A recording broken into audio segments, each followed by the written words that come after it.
Episodio número 99. Uno menos de los 100.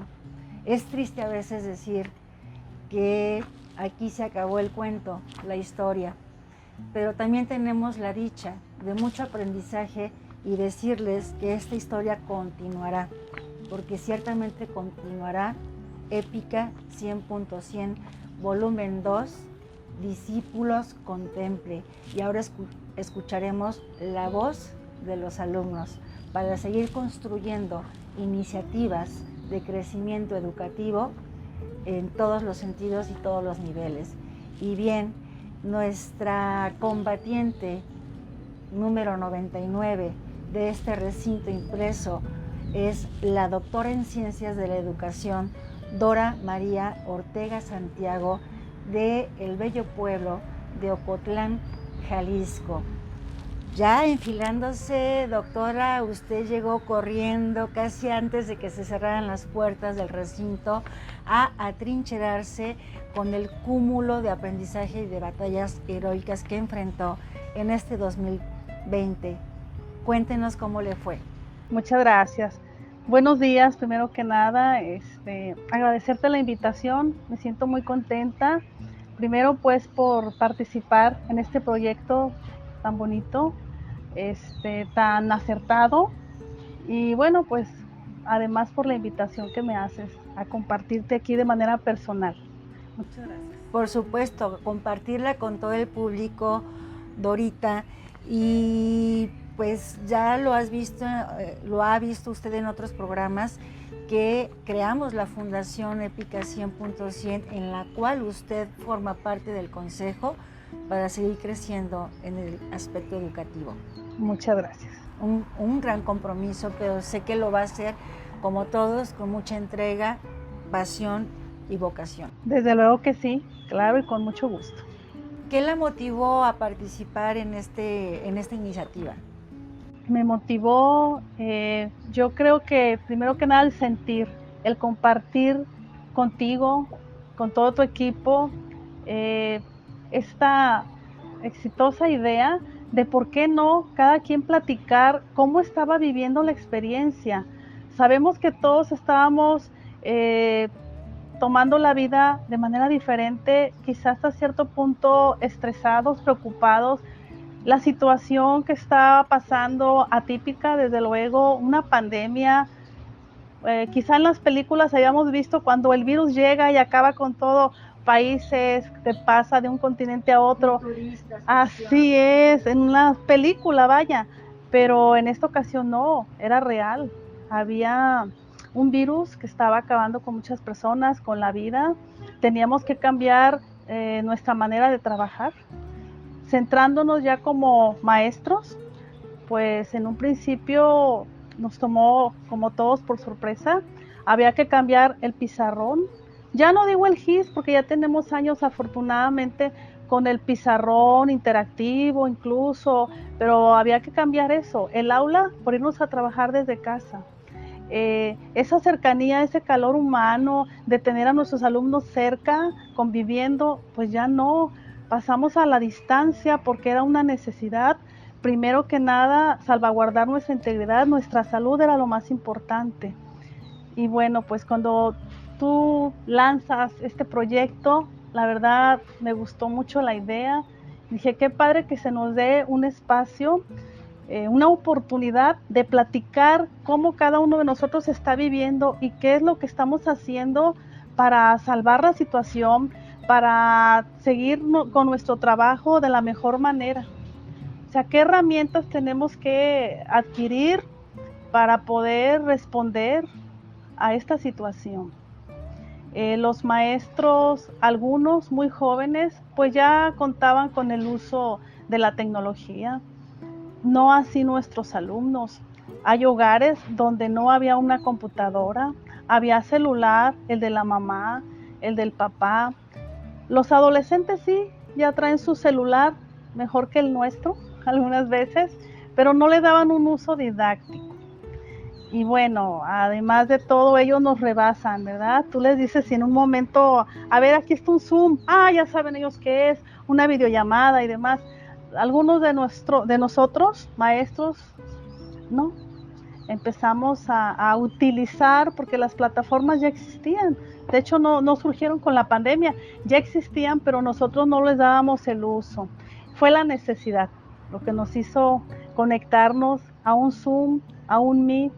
Ya usábamos un correo, sí, el WhatsApp, pero ahora darle un uso didáctico, que, bueno, creo yo que en mucho nos salvó, más no en todo, porque repito, hay hogares donde hay un solo celular o ninguno.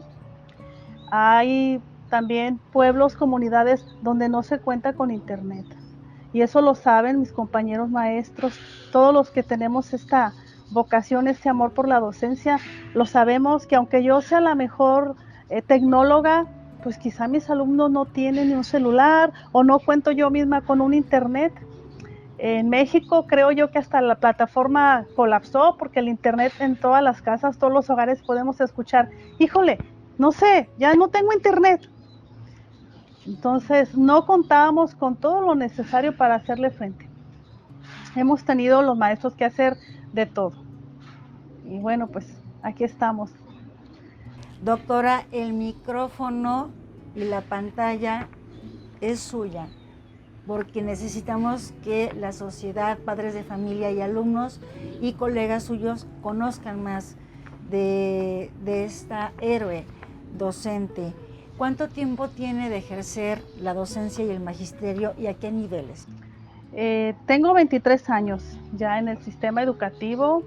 Felizmente hago lo que me gusta y me pagan por hacerlo, siempre lo he dicho. Duré 20 años como docente frente a grupo y tengo 3 años ya como supervisora escolar. Sigo extrañando el aula, aún me sigo sintiendo maestra, docente, sigo extrañando estar con alumnos, pero bueno, acepté el reto y no me puedo quejar. También me siento muy contenta, muy satisfecha. Ahora trato con docentes con los cuales aprendo junto con ellos, aprendo mucho de ellos. Y pues agradecida con Dios y con todos por esta oportunidad, por esta nueva función. Como supervisora escolar, ¿las funciones son más tendientes a lo administrativo o sí tiene que ver con lo académico? ¿Nos puede compartir un poquito, describir esta función? Claro que sí, con todo gusto. Mira, sí suele ser mucha carga administrativa, sin embargo, nuestra función principal es igual que como docente, nos tenemos que centrar en el aprendizaje de nuestros alumnos. Ni más que en el aprendizaje, en la formación de esas personas, porque es un gran reto, ¿estás de acuerdo? Estamos nosotros formando personas de bien, que es lo que deseamos, ciudadanos, profesionistas. Entonces, no nos debemos de separar ni de dedicar como supervisora a la parte administrativa, claro que no. Debo centrarme en el asesoramiento y acompañamiento a mis compañeros maestros, pero tanto ellos como yo, nuestro fin es lograr el mejor aprovechamiento escolar de nuestros alumnos, es tener alumnos contentos en las aulas, felices de estar aprendiendo día con día, y como supervisora sigo teniendo esa meta. Claro, debo responder a la parte administrativa, a lo que es gestión también, desde luego que sí, es mi responsabilidad. Doctora, la parte personal de Dorita Ortega, personal, familiar, ¿cómo aconteció? Híjole, pues yo creo que como en todos o la mayoría, un caos en el hogar al principio. Tener que organizarme en la casa, mi aula, mi sala de reuniones con los compañeros docentes, compartir el internet con mis hijas. Tengo 2 hijas, una en secundaria, otra en preparatoria, y mamá, desconéctate porque tengo un examen, y yo, no puedo, tengo reunión a las 9. o sea, el esposo pues de alguna manera sale a trabajar y ya, pero sí nos quedamos en casa 3 personas con la misma necesidad de un buen internet, de una buena conectividad, una computadora para cada quien. Desde ahí partimos porque no se contaban con tanto equipo. Pues ahora sí, tuvimos que hacer el esfuerzo, cada quien su computadora, su celularcito, y pues así, darnos nuestros tiempos. También hubo una parte importante, el convivir con mis hijas en casa. Qué bonito ha sido, porque aprendo mucho de ellas. No te voy a decir que les ayudo en sus actividades, porque como no estaban acostumbradas a que mamá estuviera a un lado ayudándoles a hacer sus tareas, porque yo también trabajo, porque se iban a la escuela, más bien yo estoy recibiendo ayuda de ellas. Hija, ¿tú también ya te has conectado a Zoom? Sí, mamá, a ver, ven, el micrófono, la cámara. Al principio mi hija llegaba y, mamá, no la actives, ponle, o sea, fue ayuda de ellas hacia mí, porque pues son jóvenes, sus maestros ya desde antes manejaban plataformas, más bien la nueva, hablando de nosotras tres, fui yo.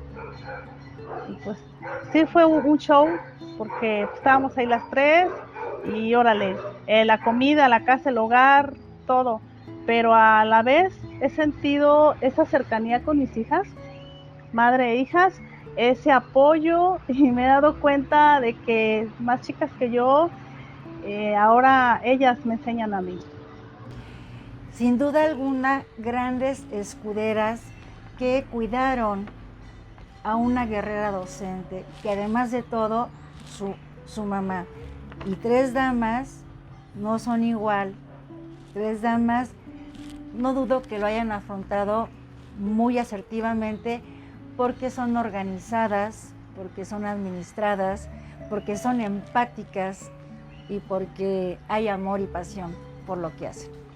Unas por el estudio y el aprendizaje y otras por la docencia y el magisterio.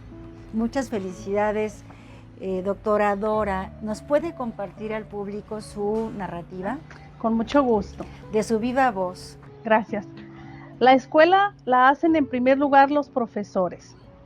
Soy profesora desde hace varios años, pero recientemente he tenido la responsabilidad de ser supervisora y sí, tal vez podrán decir, qué padre, no les toca hacer nada como supervisores, solo estar mandando y mandando trabajo y dando órdenes e indicaciones. Pero en realidad no he parado de estar en contacto con los maestros a mi cargo, con mis propios medios y mejorando mi competencia de forma autodidacta, igual que muchos. Tratando de salvar junto con ellos el ciclo escolar a cambio de un simple agradecimiento de las autoridades educativas por tanto esfuerzo y trabajo. Como maestros, hemos venido realizando una batalla heroica. Hemos realizado grandes hazañas, equipándonos de herramientas educativas para asumir exitosamente los retos, pero no ha sido suficiente. Aún nos falta mucho. Los primeros días del confinamiento estaba muy nerviosa. No conseguía conciliar el sueño y daba vueltas a la cabeza para ver cómo iba a ser capaz de sacar adelante esta situación de la mejor manera y sin quedar en vergüenza. Con pocos recursos y peor aún, el trabajo en las escuelas iba a depender de las decisiones que yo tomara al respecto. Un paquetote. La mayoría de los maestros estaban intentando teletrabajar con sus pocos recursos y los alumnos en algunos casos compartiendo las computadoras y en otros ni siquiera se contaba con equipo ni ningún dispositivo para poder trabajar. Para no verme tan mal, hice rápidamente algunos cursos online y empecé a pedir ayuda a mis hijas con ciertos términos que desconocía. Veía tutoriales en YouTube y comencé de forma express la adquisición de varias habilidades y competencias digitales. Puedo decir que actualmente estoy bastante satisfecha con el resultado porque he podido continuar con el trabajo sin saber qué iba a ocurrir ni cómo iba a hacerlo. Y a pesar de que hay días en que estaba muy angustiada porque no daba abasto con tantos chats, mails, conferencias, reuniones virtuales, webinars y demás situaciones que han surgido, pues también me agobié porque al igual que la mayoría de mis compañeros estoy trabajando muchas horas de más. Para quienes ya teletrabajaban puede que no haya sido tan traumático. De alguna manera estaban más habituados al ambiente del hogar, a estar en casa con familiares, a tener que conciliar momentos de trabajo que se pudieran cruzar con la cotidianidad familiar, lo cual puede ser un viento a favor dentro de esta tormenta que atraviesan. Pero para quienes la experiencia ha sido nueva, la relación actividad-tiempo se nos ha desvanecido en un gran calvario. Mi primer consejo escolar en línea iba de maravilla hasta que me piden asesoría y ayuda para trabajar con diversas estrategias tecnológicas que nos pedían las autoridades educativas y que la verdad ni idea de lo que eran, comenzando nuevamente con un estrés intenso y un calvario continuo día con día. Con todas estas problemáticas vividas en carne propia, en uno de esos días interminables, lleno de reuniones y trabajo con las hijas, reflexionaba sobre algunos aspectos que hemos dejado de hacer como maestros y lo que han dejado de hacer las autoridades educativas. A continuación les comparto algunas de ellas. Uno de los grandes problemas del docente actual es el concepto o autoconcepto que tiene sobre sí mismo. Por eso me gusta tanto esta cita de Daniel Pennac, docente y escritor francés. Se trata de una frase que habla del orgullo de la profesión, de la dignidad de ser docente, de la enorme suerte que se tiene de transmitir lo que sabemos sin esperar nada a cambio. Y con esa frase pensaba, las autoridades deberían decir en todo momento y en toda ocasión un gran aplauso para todos los docentes, reconociendo en ellos su compromiso y voluntad para entender primero y atender después. Las demandas que hoy hacen no solo las autoridades educativas, sino los propios padres y madres de familia, los tutores y desde luego los propios estudiantes. Y ante esta situación quiero hacer una mención muy especial a manera de agradecimiento por la brillante idea de Editorial Unizan, bajo el liderazgo de la doctora Adriana García, de plasmar las 100 mejores historias narradas por los maestros en estos 100 días de la pandemia. Es una obra que permitirá guardar para la posteridad estas hazañas de docentes comprometidos en tiempos de la pandemia. Gracias por haber brindado este espacio para poder expresar las vivencias, experiencias y sentimientos encontrados. Es un honor sentir que a alguien le interesó escucharlas. La pandemia ha traído consigo un cúmulo de emociones y de conmociones. El distanciamiento social no ha sido únicamente una separación física. En muchos casos también ha traído consigo un apartamiento emocional y afectivo. La pandemia vino a fracturar nuestras vidas, vino a exponer nuestra fragilidad humana, a causarnos múltiples heridas y a mostrar la diversidad de crisis. Hoy necesitamos más que buenas intenciones para salir de esta policrisis y poder restaurar no ya la normalidad, porque pienso que ninguno de nosotros queremos que vuelvan a hacer las cosas como antes, sino mejor que antes. Restaurar un mínimo de orden y tranquilidad para reanudar nuestras labores. Luego será necesario resarcir los daños causados por esta pandemia y también remediar los desaciertos derivados de decisiones y prácticas equivocadas. Con esta pandemia nos hemos dado cuenta de muchas necesidades educativas, muchas problemáticas que estaban ocultas, pero sobre todo de algo muy importante, que tenemos un sistema educativo enfermo desde hace mucho tiempo. El analfabetismo, la inequidad, el rezago, la escasez de recursos, la cobertura limitada, pero también la reprobación, la repetición y deserción, el cuestionamiento de su calidad, son padecimientos que han venido desgastando, corrompiendo y consumiendo nuestro sistema educativo desde hace años. Pero pese a todo esto, los docentes han sacado la casta y han hecho mucho con poco. Han atendido lo urgente y lo importante. Han puesto la mejor versión de ellos para salir adelante y ayudar en todo momento a sus alumnos, que son nuestra prioridad, como ya lo dije hace un momento. Antes de la pandemia, la escuela venía padeciendo la pérdida de su autoridad cultural y a muchos docentes nos dolía advertir el escaso reconocimiento que tenía nuestra labor en la sociedad. Hoy, la escuela entendida como sistema, organización y gobierno debe examinarse y replantearse. Con la pandemia, los desafíos de los docentes mexicanos se multiplicaron. Desde mi perspectiva, sería un error como humanidad haber entrado y salido de esta adversidad sin cambiar sustancialmente. Particularmente, pienso que lo peor que nos puede pasar a nosotros que nos dedicamos a la educación y a la enseñanza es atravesar este infortunio sin haber aprendido nada. Los docentes enfrentamos esta pandemia con muchos miedos, porque transitar de una educación presencial a otra que plantea la implementación del uso de Internet y de tecnologías de la información y comunicación en el proceso educativo no es nada sencillo. Sobre todo si consideramos que ese tránsito se dio de forma súbita y sin la capacitación adecuada en algunos casos. Desde luego, también encontramos en los docentes desconcierto, decepción y enojo.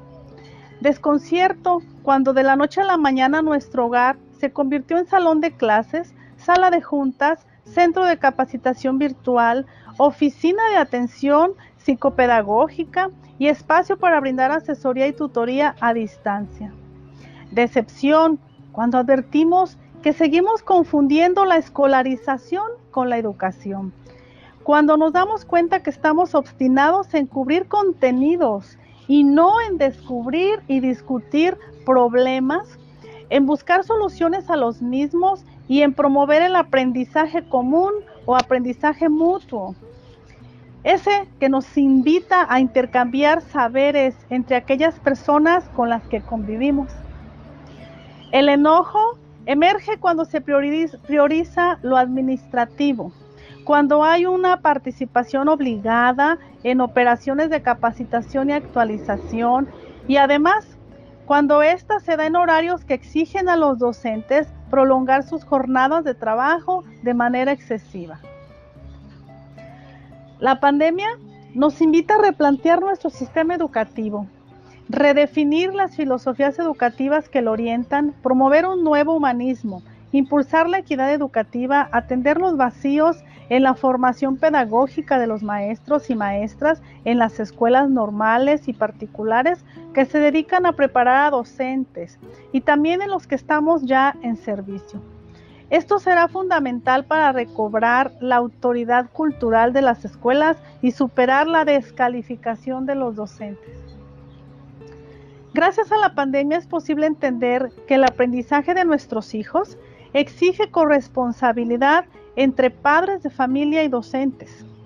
Las condiciones de estudio de los niños, niñas, adolescentes y jóvenes nos lleva a advertir que hacen falta políticas educativas que disminuyan las brechas de desigualdad.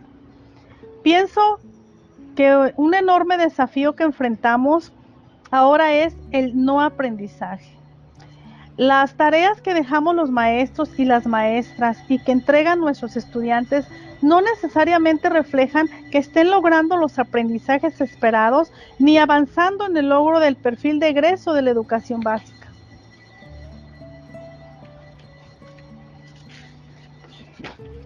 Asimismo, debemos cuidar que esta educación en Internet y en pantalla no nos deje apantallados. Las TICs nos pueden ayudar a innovar en el aula, pero el tránsito de un modelo analógico a uno tecnológico debió darse de manera ordenada y progresiva. En este sentido, nos faltó previsión. Considero que ahora es fácil entender que equipar a las escuelas es necesario, pero no suficiente. Se requiere capacitar a los maestros porque serán ellos los encargados de integrar las TIC en el ámbito escolar, además de continuar con la actualización de sus saberes disciplinarios, pedagógicos y digitales. Como docente, pienso que debemos aprender a educar en la era digital, pero no debemos olvidar que las TIC son medios y no fines, y que un reto adicional es superar la exclusión tecnológica aún prevaleciente en México. Semejante reto nos coloca a los docentes en el foco principal de las familias. Nos evidencia como actores de primera fila ante la sociedad y con seguridad el país nos responsabilizará de los logros o los fracasos que esta nueva experiencia puede generar. Al igual que el personal médico y sanitario que lucha sin las debidas armas en el frente de batalla contra esta epidemia, también a nosotros los educadores nos ha tocado posicionarnos en primer plano en esta crisis, ya que no solo es sanitaria, sino económica, social, educativa y cultural, y sin las suficientes y necesarias herramientas para dar a este insoslayable reto, seguir educando en tiempos de crisis. En estos momentos, más que nunca es necesario redefinir y repensar la finalidad de la educación. Por ello, la labor central como docentes en tiempos de crisis es facilitar caminos pedagógicos para que nuestros estudiantes construyan significado y sentido de sus vidas, para redefinir sus proyectos de vida de manera autónoma y con conciencia crítica acerca de lo que está sucediendo en el mundo actual. En este sentido, el aprendizaje de las habilidades socioemocionales, interpersonales, tales como la relación con uno mismo, el autoconocimiento, la capacidad de resiliencia y la autorregulación, deben cobrar relevancia y centralidad en los procesos de la educación actual. Hoy más que nunca, nosotros los docentes debemos enseñar a construir seres solidarios. Lo peor que nos podría ocurrir como ciudadanos, padres, madres y docentes no es quedarnos en casa, es permanecer encerrados en ella, convencidos de que la suerte está echada y no hay nada que hacer. Por ello, les invito a pensar hoy como nunca antes. Los profesores tenemos la posibilidad de transitar este doloroso momento histórico y volverlo una oportunidad para construir otro horizonte posible, una humanidad alternativa. Y todo esto, además, con la más relevante y hermosa herramienta que el ser humano ha construido a través de la historia, la educación. Después de una gran noche de desvelo en la soledad de la noche, con un cansancio intenso, por último pienso, hoy más que nunca debemos asumir el enorme compromiso de una educación en, por y para los medios, sin olvidar que el maestro es irreemplazable y nuestra labor una tarea fundamental. Mi más sincero agradecimiento y reconocimiento a la editorial Unizan, en especial a la doctora Adriana García, así como a su gran equipo de colaboradores por este homenaje a la labor docente en esta maravillosa obra épica 100.100. Mi respeto y admiración por siempre. Extraordinario precierre, Dorita. Tenía que ser la 99, porque maneja usted unas profundas palabras y una crítica constructiva a todo el sistema educativo que a lo mejor otras narrativas no se atrevieron a manifestarlo porque quizás no fue la intención, pero esa es una realidad y agradecidos estamos nosotros con usted y con todos los 100 participantes porque construyeron una gran aportación y evolución a la educación.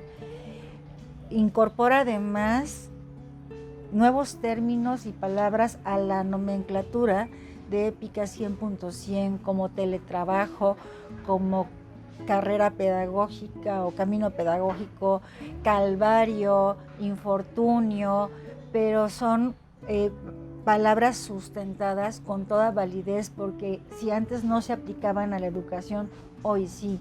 Incluso el término sarcástico de no nos quedemos apantallados, toda una realidad no está manifestando en la riqueza literaria que construyó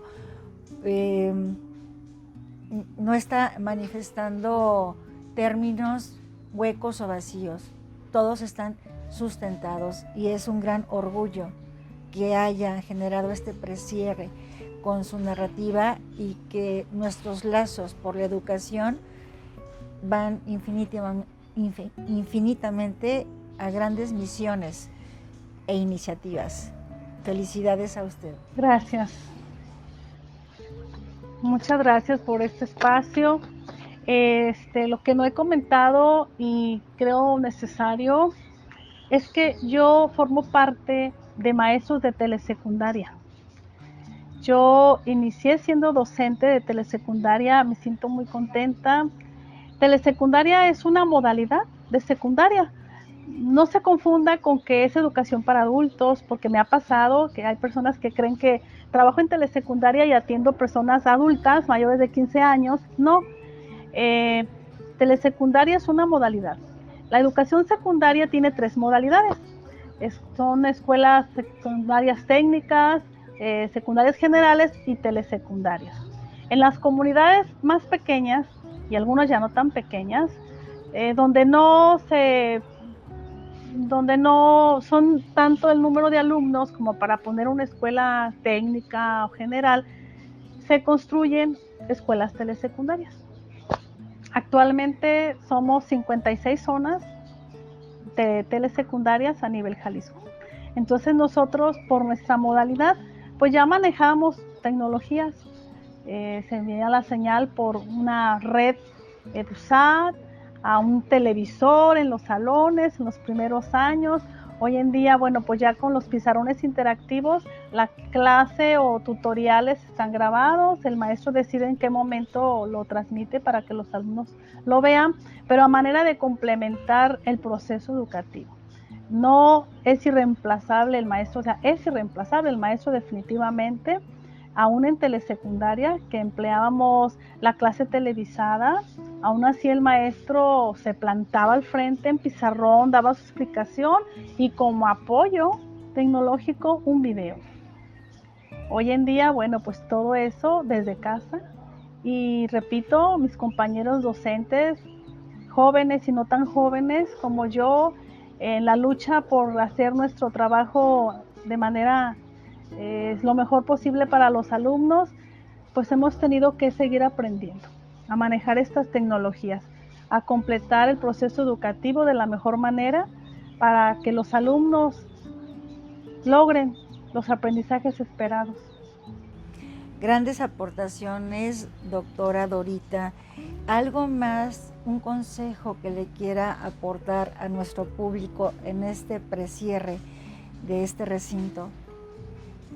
Pues como consejo, pues no, yo creo que no me siento como para dar consejos, estoy igual que todos, aprendiendo, luchando por pasar esta pandemia, porque este ciclo escolar atípico, como lo ha dicho nuestro secretario de Educación, termine y llegue a buen fin.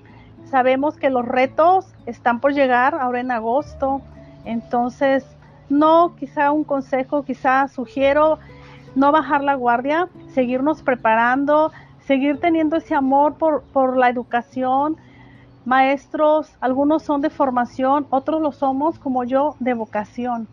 Y sé que vamos a dar el 100 como hasta hoy y que vamos a enfrentar de la mejor forma a agosto con su presencialidad. Atípica también, desde luego. Tengo entendido, Dora, que usted tiene primero una carrera diferente a la educación de formación. ¿Nos puede enriquecer ese conocimiento? Claro que sí. Mi primer licenciatura es en contaduría. Yo estudié para contaduría en el Instituto Tecnológico de Ciudad Guzmán. Felizmente termino mi carrera, encuentro trabajo, fui afortunada de manera muy rápida, pero la iniciativa privada pues me absorbía y en mi familia mis hermanos ya eran maestros. Es más, quisiera comentarles algo. Mi mamá, ella deseó ser maestra. Lo deseó tanto que cuando tuvo hijos le pidió a Dios que todos sus hijos fuéramos maestros. Y yo la escuchaba. Yo a nivel preparatoria yo decía, pues no, yo no quiero ser maestra, yo me soñaba como toda una ejecutiva, ¿verdad? Aunque cuando fui niña, como muchas, jugaba a la escuelita, a que yo era la maestra y hacía mi lista de alumnos fantasmas.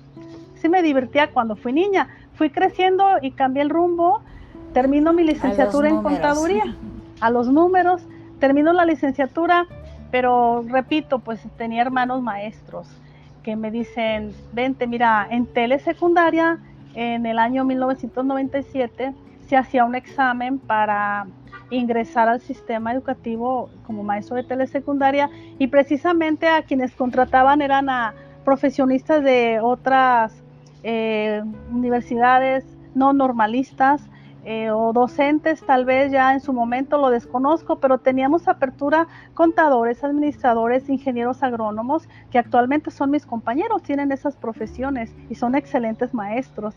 Por eso yo decía hace un momento, habemos maestros de formación y habemos maestros por vocación. Yo afortunadamente también estudié la maestría en educación, pues ya me considero de formación docente, ¿verdad? Pero en un inicio no. Mi carrera fue contaduría, como bien tú lo dices. Posteriormente le agarré el amor a la docencia. Además también la presión de mis hermanos me decía, pues ya eres maestra, ponte a estudiar y tienes que tener un perfil docente. Estudié maestría en educación y doctorado en ciencias de la educación, orgullosamente en Universidad Santander. La Universidad de los Maestros. La Universidad de los Maestros, justamente. Desde hace más de 14 años. Dora, un placer haberla tenido. Próximamente les haré entrega en físico de este recinto impreso que se ha tardado su edición por COVID-19. Todos los trámites se han tardado, pero ya falta poco para que se los entreguemos, pero aún así seguiremos en contacto para desarrollar iniciativas en pro de nuestra labor educativa. Gracias. Bendiciones, Dora, y muchas gracias por permitirnos hacerte esta entrevista, sobre todo presencial. Muchas gracias. Gracias a todos. Nuevamente felicitarte, exitoso tu proyecto, muy atinado. Nos diste la oportunidad de platicarte nuestro sentir. Y qué padre que esto se vaya a un libro y lleve a la posteridad nuestras historias, nuestras vivencias, este sentir de esa crisis. O sea, gracias, porque lo que nos has permitido compartir, además se va a la posteridad. Alguien después puede leer y decir, ¿qué se vivió en el 2020? ¿Verdad? ¿Qué sentían los maestros? ¿Cómo daban las clases en esa época? Ah, mira, los alumnos se quedaban en casa y desde allí recibían clases, no sé. Yo sé que existe la educación en online, que hay quien estudia una licenciatura, una maestría a distancia, pero por lo general son adultos, ya donde ellos deciden por cuestiones económicas o de tiempo o de responsabilidades, pero el hecho de que alumnos desde preescolar, primaria, secundaria estuvieran recibiendo desde casa, ya no digo educación online porque pues no contábamos con los recursos, el internet, los medios, definitivamente no fue educación en línea, ¿verdad? Pero pues sí fue distinto recibir las clases e indicaciones de su maestro a distancia, el no compartir el aula, el no tener esa calidez humana, la cercanía tan bonita de entre compañeros que llegan al recreo, que regresan al salón de clases, que su maestra los ve, que conviven, se perdió 2020 con la pandemia, ¿verdad? Es correcto. Aún recuerdo, creo que fue marzo 16, cuando ya el señor secretario nos dijo a su casa, a resguardarse, cuidar nuestra salud es prioridad. Así es, Dora. Bendiciones, de verdad. Muchas gracias, mucho igualmente. Éxito. Y querido público, es así como hemos llegado a concluir el penúltimo episodio de Épica 100.100 con la compañía de nuestra guerrera docente Dora María Ortega. Gracias, nos vemos mañana en nuestro episodio final, el número 100.